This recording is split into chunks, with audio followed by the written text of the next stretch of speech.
Hello students, welcome to you all in my YouTube channel GoTech plus. मैं विशा चतौर। इस lecture में हम discuss करेंगे about animal husbandry. Animal husbandry क्या है? जैसे कि हम जानते हैं कि the branch of agriculture that deals with the feeding, caring and breeding of the domestic animals is called animal husbandry. Animal husbandry का मीन्स ये है जो डोमेस्टिक एनिमल्स की केयर करते हैं, उनको रियरिंग करते हैं। मीन्स उनका जो भी वेस्ट प्रोडक्ट होता है उसको अपने इकोनॉमिक प्रोड्यूस में यूटिलाइज करते हैं। इसे हम कहते हैं एनिमल हस्बेंड्रिंग। हस्बेंडिंग का मीन्स ही ये है कि जितने भी एनिमल्स हैं उनके हर एक प्रोडक्ट को यूटिलाइज करना, किसी को भी वेस्ट ना जाने देना। इस लेक्चर को स्टार्ट करने से पहले आप मेरे चैनल को सब्सक्राइब कीजिए और लाइक कीजिए। Let's start it now. Animal husbandry क्या है? The branch of agriculture that deals with the feeding, caring and breeding of domestic animals is called animal husbandry. Means branch, agriculture की branch जो feeding means उनको खिलाने में और caring उनकी देखभाल करने में, and the breeding of domestic animals means उनकी डोमेस्टिक एनिमल्स की ब्रीड को वेरीफाई करने में क्या कहते हैं उनको? Animal husbandry. क्या कहलाती है? Animal husbandry. So husbanding means to use a resource carefully and without waste. Husbanding का मतलब ही ये है कि रिसोर्स को यूज़ करना, यूटिलाइज करना, वेस्ट नहीं जाने देना केयरफुली से। Then animal husbandry is done in many ways. कई तरीक़ों में एनिमल हस्बेंड्री की जाती है, जैसे कि कैटल प्रोडक्शन और फार्मिंग। कैटल प्रोडक्शन का मतलब कि बफेलो द्वारा एंड द काउ को पालने से। Then poultry farming. Poultry farming is related to the chickens की, मीन्स जो हैंस होती हैं उनको पालना। देन फिश को पालना, फिशरीज जो भी होती हैं, inland fisheries and marine fisheries. Then bee keeping. Bee keeping का मतलब जो मधुमक्खी होती हैं उनको भी पालना, उनको भी हस्बेंड करना या हस्बेंडिंग करना। Then first is cattle farming. Cattle farming क्या है? Human beings domesticate the cattle for milk, leather and meat and transportation. Human beings जो होते हैं जो कैटल को डोमेस्टिकेट पालते हैं, क्यों? उनका पर्पस क्या है? उनसे मिल्क गेट करना, मिल्क को गेन करना, लेदर को लेना। Then transportation, for the transportation purpose से।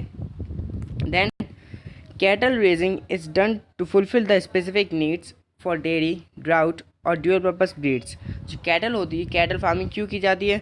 कि जो स्पेशल नीड्स होती हैं ह्यूमन बीइंग की, उनको फुलफ़िल करने के लिए, जैसे कि डेयरी की needs, drought and the dual purpose breeds. जो काउस होते हैं उनको 3 कैटेगरीज में डिवाइड किया गया है। डेयरी ब्रीड्स, जो कैटल की ब्रीड्स होती हैं उनको थ्री कैटेगरीज में डिवाइड किया गया है। First is dairy breeds, second draught breeds, third is dual purpose breeds. इन तीनों ब्रीड्स के बारे में इस लेक्चर में हम पढ़ेंगे। Then generic name of cow is Bos indica. जो जेनेरिक नेम है, जेनेरिक नेम क्या है? जो जीन से अकॉर्डिंग है। So the generic name of cow is Bos indicus. Cow का जेनेरिक नेम क्या है? Bos indicus. एंड बफेलो का जेनेरिक नेम ब्यूबेलस ब्यूबिलिस। क्या है? Bubalus bubalis. Then breeds of cow are classified as draught, dairy and dual purpose breed. जो cows की breed है उनको किन में क्लासिफाइड किया गया है? ड्राउट में, dairy breeds and the dual purpose breeds. पहले हम पढ़ेंगे ड्राउट ब्रीड्स। ड्राउट ब्रीड्स क्या होती हैं? There meet is tough. Drought breeds वो होती हैं जिनकी मीट क्या होती है? टफ होती है, टफ होती है। And they give little milk. कितना? थोड़ा सा मिल्क देती हैं, as a small amount of milk. ये किसके लिए यूज़ होती हैं, किसके लिए यूटिलाइज किया जाता है इनको? Beast of burden. Beast of burden means बोझ, जैसे कि उनसे जितने भी एग्रीकल्चर डील्स होती हैं, प्लगिंग करवाना, टिलरिंग करवाना एंड द सोइंग मैन्योर्स को ऐड करवाना, फर्टिलाइजर्स को ऐड करवाना, सॉइल में रिप्लेसमेंट करना, इन सभी प्रोसेस, एग्रीकल्चर के प्रोसेस एक्टिविटीज़ किसके द्वारा की जाती हैं? इन्हीं बीस्ट ऑफ बर्डन्स, जो काउज होती हैं, जो उनकी मीट टफ होती है and they give little milk, और थोड़ा सा मीन्स लिटिल मिल्क देते हैं as a simple amount. And dairy breeds. now dairy breeds second category. So they have large digestive system. इनके पास क्या है? लार्ज डाइजेस्टिव सिस्टम है। मीन्स ये सबसे ज़्यादा फीडिंग करती हैं। फीडिंग करने के बाद ज़्यादा फीडिंग करेंगे तो इनमें जो मिल्क होगा, मिल्क प्रोडक्शन होगा वो भी ज़्यादा होगा। तो डेयरी ब्रीड्स क्या करती हैं? ज़्यादा से ज़्यादा मिल्क प्रोड्यूस करती हैं। And as species louder because as possible, as much as possible of the food they consume must be turn into milk. क्या करती हैं? ये ज़्यादा से ज़्यादा मिल्क देती हैं ये डेयरी ब्रीड्स। डेयरी ब्रीड्स क्या देती हैं? ज़्यादा से ज़्यादा मिल्क देती हैं। Then dual purpose breeds. Dual purpose breed की नेम से पता है, डुअल मीन्स दोनों ही वर्क, जो दोनों ही वर्क कर सकते हैं, as a drought breeds and as a dairy breeds. So these breeds provides milk as well as help in agriculture task. ये जो ब्रीड्स होती हैं डुअल पर्पस ब्रीड्स, ये क्या करती हैं? मिल्क भी प्रोवाइड कराती हैं, as well as help in the agriculture task. Agriculture task में भी ये हेल्प करती है। कौन सी? Dual purpose breeds. हमने पढ़ा था 3 ब्रीड्स के बारे में। ड्राउट ब्रीड्स क्या थी? जिसकी मीट टफ थी एंड ये थोड़ा सा दूध मीन्स लिटिल मिल्क देती थी, as a used as a beast of burden. Then second was dairy breeds. Dairy breeds में क्या था? लार्जर सिस्टम था, मीन्स ये मिल्क सबसे ज़्यादा देती थी ये ब्रीड्स। देन थर्ड ब्रीड्स कौन सी थी? Dual purpose breeds. These breeds provides milk as well as help in agriculture activities. ये ब्रीड्स क्या थी? मिल्क भी ज़्यादा देती थी as well as agriculture task में भी हेल्प करती थी। Then milk producing female population of animals is called milk animals और डेयरी एनिमल्स। जो मिल्क प्रोड्यूसिंग जो भी एनिमल मिल्क देती हैं, जो फीमेल पॉपुलेशन में जितने भी एनिमल्स होते हैं जो मिल्क देते हैं, these are known as milching animals. ये एनिमल्स क्या जाने जाते हैं? मिल्चिंग एनिमल्स और डेयरी एनिमल्स। इन एनिमल्स को मिल्चिंग एनिमल्स या डेयरी एनिमल्स के नाम से जाना जाता है। Then indigenous breeds. Indigenous breeds कैसी होती हैं? जो देसी ब्रीड्स होती हैं। The indigenous breeds of cow are, जो इंडिजिनस ब्रीड्स ऑफ काव हैं वो क्या क्या हैं? First is red Sindhi. Red Sindhi breed है एक इंडिजिनस ब्रीड्स ऑफ काव। सेकंड साहिवाल। थर्ड इज गिर। ये तीनों ही क्या हैं? इंडिजिनस ब्रीड्स ऑफ काव। इंडिजिनस ब्रीड्स का मतलब मैंने बता दिया, जो देसी ब्रीड्स होती हैं। Then now indigenous breeds of buffaloes. Indigenous breeds of buffalo means buffalo के indigenous breeds of Murrah, Mehsana, Surti. Murrah, Mehsana, Surti.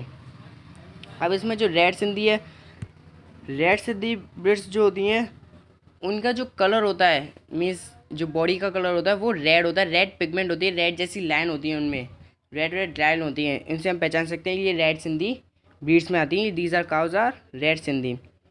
Then Sahiwal. Sahiwal क्या होती हैं? साहिवाल ऐसी ब्रीड्स होती हैं जिनका साइज छोटा होता है। Then Gir. Then the indigenous breeds of buffaloes. Buffaloes के इंडिजिनस ब्रीड्स, जो बफेलोज में इंडिजिनस ब्रीड्स है जो highest high yielding milk production means जो सबसे ज़्यादा मिल्क देती है, हाई यील्डिंग मिल्क प्रोडक्शन, वो कौन सी है? मुर्रा। मुर्रा एक हाई प्रोडक्शन मीन्स जो सबसे ज़्यादा मिल्क देती है, हाई यील्ड प्रोडक्शन है। Then breed improvement for HPM. HPM का मतलब क्या होता है? हाई प्रोडक्शन ऑफ मिल्क, सबसे ज़्यादा production of milk. So breeds का इम्प्रूवमेंट किया किसके लिए? For the high production of milk. First is milk production of milching animals is depend on their lactation period. जो मिल्क प्रोडक्शन होता है milching animals का, मिल्चिंग एनिमल्स मैंने आपको बताया था मिल्चिंग एनिमल्स क्या होते हैं? जो एनिमल्स फीमेल पॉपुलेशन में जितने भी एनिमल्स होते हैं जो क्या करते हैं? मिल्क प्रोड्यूस करते हैं, मिल्क प्रोवाइड कराते हैं। These are called milching animals. So जो milk production of milching animals is depend on their lactation period. जो मिल्क प्रोडक्शन होता है मिल्चिंग एनिमल्स का वो किस पर डिपेंड होता है? उनके लैक्टेशन पीरियड। लैक्टेशन पीरियड क्या होता है? जो सेक्सुअल मीन्स जो रिप्रोडक्शन का पीरियड होता है फ्रॉम द बर्थ के बीच में और सेकेंड जनरेशन के बीच में। Then to improve the production of milk of our indigenous breeds, cross breeding program has been undertaken as। जो प्रोडक्शन ऑफ मिल्क को इम्प्रूव करने के लिए जो इंडिजिनस ब्रीड्स के प्रोडक्शन ऑफ मिल्क को इम्प्रूव करने के लिए क्या किया? इंडिजिनस ब्रीड्स का क्रॉस किसके साथ करवाना शुरू कर दिया? With the exotic breeds. Exotic breeds क्या थी? जो फॉरेन ब्रीड्स थी, विदेशियों कंट्रीज थी, उनकी ब्रीड्स थी। Then natural method of breeding. किसमें? नेचुरल मेथड ऑफ ब्रीडिंग में। नेचुरल मेथड ऑफ ब्रीडिंग आप जानते हैं, जैसे कि नेचुरली जितने भी ब्रीडिंग होती है उनके क्रॉस करना।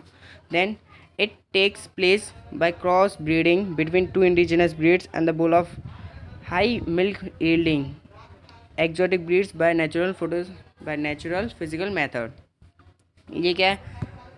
इसमें इसमें प्लेस करता है in the cross breeding between two indigenous breeds और one bull of exotic breeds means एक टू इंडिजिनस ब्रीड्स काउ थी, उनका क्रॉस किसके साथ करवाया? टू मीन्स जितने भी एक बुल थे, हाई मिल्क यील्डिंग बुल, जो किसका ब्रीड था? जो एक्जोटिक ब्रीड का था, मीन्स फॉरेन ब्रीड्स जो विदेशी कंट्रीज होती हैं उनका breeds. By the natural physical method. किससे? नेचुरल फिजिकल मेथड से। Then second, artificial method of breeding. Artificial method of breeding which is done by the human beings. So scientifically this method is called artificial insemination. जो artificial method of breeding है इसको क्या कहते हैं हम, artificial insemination. Artificial insemination क्या होता है, the process of injecting the semen to the reproductive tract of female animal during heat period is called artificial insemination. जो प्रोसेस होता है इंजेक्ट करने का, सेमेन को इंजेक्ट करने का। सेमेन किससे प्रोवाइड होता है, सेमेन एक बुल से प्रोवाइड किया जाता है, फुल बुल से ऑप्टेन होता है हमें। जो ऑप्टेन होता है उसको एक रिप्रोडक्टिव ट्रैक्ट, फीमेल की रिप्रोडक्टिव ट्रैक्ट में इंजेक्ट किया जाता है ड्यूरिंग द हीट पीरियड के समय। सो इसको हम क्या कहते हैं, artificial insemination. Then thank you, subscribe my channel, like this video.